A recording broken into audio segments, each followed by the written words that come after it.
So I'll go into some examples if let's jump into some examples now. So say I have strain gauge measurements from a rosette, and they're 2000 microstrain. Remember, there's no units because it's a non-dimensional quantity. So there's 2000 microstrain. At 45 degrees, I have 1350 microstrain. And at in the 90-degree, looks like in the 90-degree direction is 950 microstrain. So in essence, the problem statement is telling me that they had a strain gauge measurement in this direction was 2000. In this direction is at 45 degrees is going to be 1350 microstrain, and it's saying in this direction is 950 microstrain. So this is a total of 90. So pretty much, you know that theta 1 is 0 because that's where your first strain gauge is about here in this direction. The second strain gauge is a 45, which is here. The third one is a 90, which is here. I know the values, I'm giving them to you. So all I have to do then is to plug in the 3 strains that I have. And then I plug in theta 1 of 0, which is easy to calculate there. I plug in 45 here. And I plug in 90 here. And when I do that, I can then invert this matrix, bring it to the other side, multiply it to get the strains that I have here. And once I know epsilon xx, epsilon yy, gamma xy, I can calculate the principal strains very easily using the procedures that we discussed here. For example, if I know epsilon xx, epsilon yy, and gamma xy, I can calculate the strains, the principal strains easily. I can also calculate where it happens with that formula there. That's example 1. Example 2, I have a body of material which has a deformation that looks like this. So the body of material is this one here. And it deforms in the way that you see here. So U is this much and V is this much. So depending upon where you are here, U and V changes. You can actually plot to see how this moves and changes. C is given to you. So this constant is known. And the question that's being asked is to determine when you after you apply the load, is asking to determine the length of the sides A, B from here to here. And from here to here, how much it changed? Like, what is the new length? It also wants to is asking what is the change in angle between AB and AD. So how much this angle here changed? And then he wants to ask you where this point moves to. Like, what is the new coordinate? Like right now, that coordinate is what? Is 1, 0.5. It's asking where's the new location. Actually, we can start with that one first, but we won't. Let's go with A, B, C, and then see what happens. So very easy. I calculate the strains first. I know the formulas now. So the strains are just plugging these formulas into the strain calculation. I get 2cx and 2cy when I do the derivatives. And now, if I want to know how much the deflection of B is with respect to A, all I have to do is to integrate this equation, and I'll integrate it going from x equals 1, which is here, to x equals 3, which is there. You know C, by the way. C is known. When you do the calculation, the integration, you get that UAB, the deflection of B relative to A, is 0.8.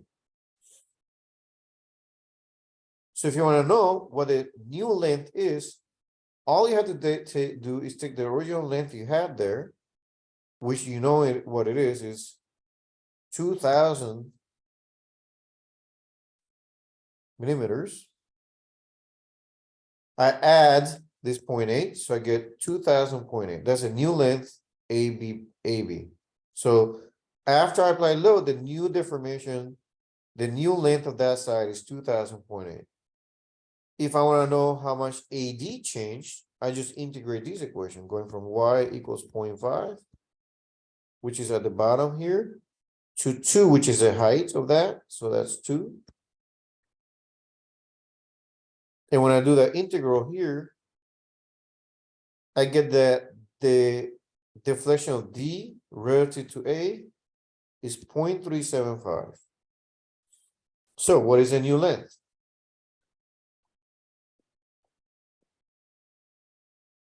The new length, AD initially was 1.5. So 1.5 plus the deflection of D relative to A, which is 0.375 negative. So I add that to that and I get the new length that you see here. So then it's asking me, what is the change in angle? Well, we already learned how to calculate change in angle, which is I have to take this derivative. That's a change in angle. So I did that derivative. I know what C is. I plug in the coordinates where I want to find the change in angle. The coordinates are at this point is where I want to know the change in angle.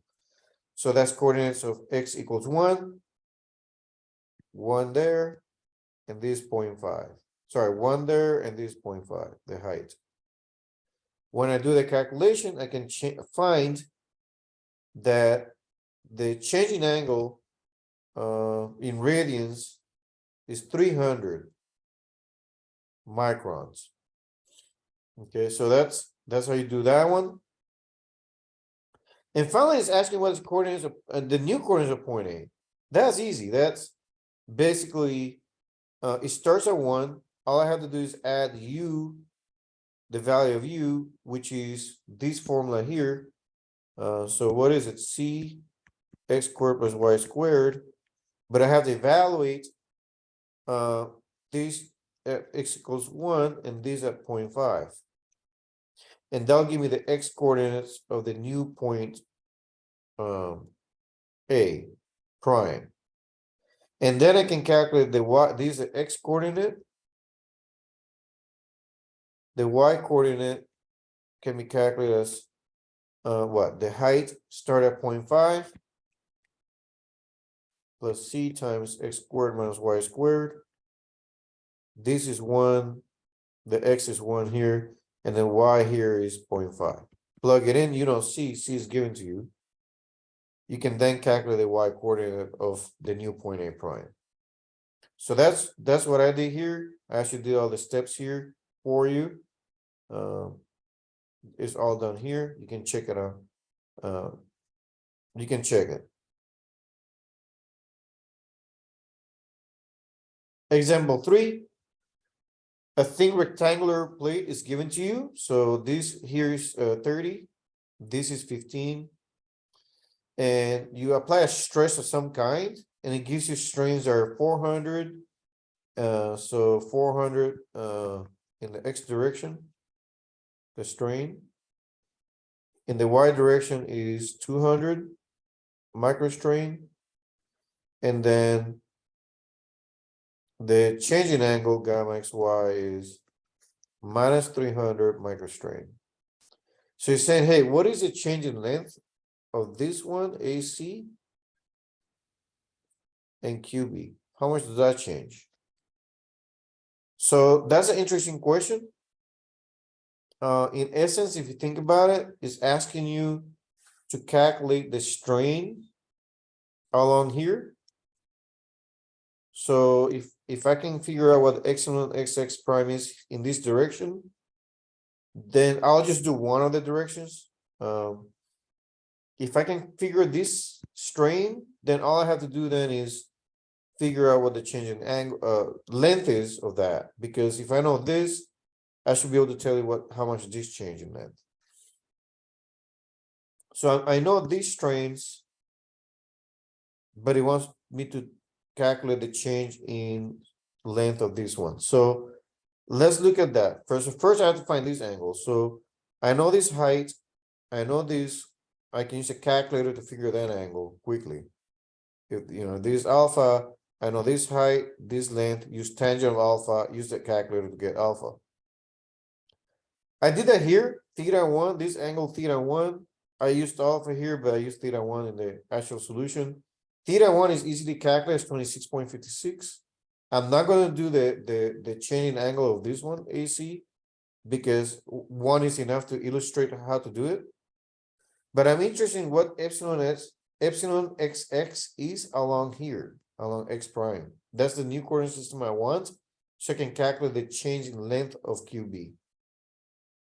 So all I have to do is use the 2D transformation equations.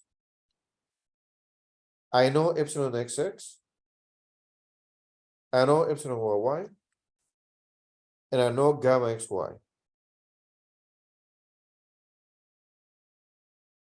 So I know all this stuff. I know theta, because theta 1 is 26.56. Use your calculator. And once you use your calculator, you'll find that epsilon x prime is 0.008. Sorry, wrong. Epsilon x prime is 240.03. Okay. So if I want to know how much it changed, all I have to do is multiply 240 times the original length, L. And I know how much this was initially by using the Pythagorean theorem, 30 squared plus 15 squared square root. And then I get 33.54. Take that length, initial length, multiply by the strain, and that tells me how much it changed in length. So that's kind of how that works. It's a very simple calculation. It's plug and play, but you have to kind of understand what is being asked. And so I think writing the known, what is the known things, is very helpful, and figure out what you need to be able to solve it. What equations you need. This one is if the strain at a point are this, what is the principal strains and what directions they occur? All I have to do then for this problem is to use the principal strain equation. So the principal strain equation was this one, if you recall. So I have epsilon x, epsilon yy, and gamma xy. That's given here. I can use Excel even. Although I think you want to use a calculator to get used to that process.